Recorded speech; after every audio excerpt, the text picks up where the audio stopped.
ஹைடா குட்டீஸ் இன்றைக்கி பார்த்திங்கன்னா நம்முடைய அபிஷேக் சார் அவர்களுக்கு இன்று பிறந்த நாள். இந்த நாளிலே நம்முடைய அபிஷேக் சாரும் அவர்கள் குடும்பத்தார் யாவருமே என்று சந்தோஷமாக உள்ளதுபோல் என்றுமே அவர்கள் சந்தோஷமாக இருக்கணும். அவர்கள் நினைக்கக்கூடிய அனைத்து காரியங்களையுமே அந்த இறைவன் பரிபூரணமாக கொடுத்து எந்த ஒரு நோய் நொடி இல்லாத ஒரு ஆரோக்கியமான வாழ்க்கையும் கொடுக்கணும்.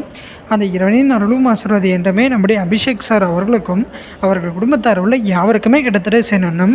நம்முடைய பாய் ஃபவுண்டேஷன் சார்பாக நம்முடைய அபிஷேக் சார் அவர்களுக்காகவும் அவர்களுடைய ஃபேமிலி அனைவருக்காகவுமே ஒரு ஸ்பெஷல் ப்ரேவும் பண்ணிக்கிட்டு நம்ம அனைவருமே ஒன்று சேர்ந்தவர்களுக்காக ஒரு பர்த்டே விசஸ் பண்ணிக்கலாமா குட்டி.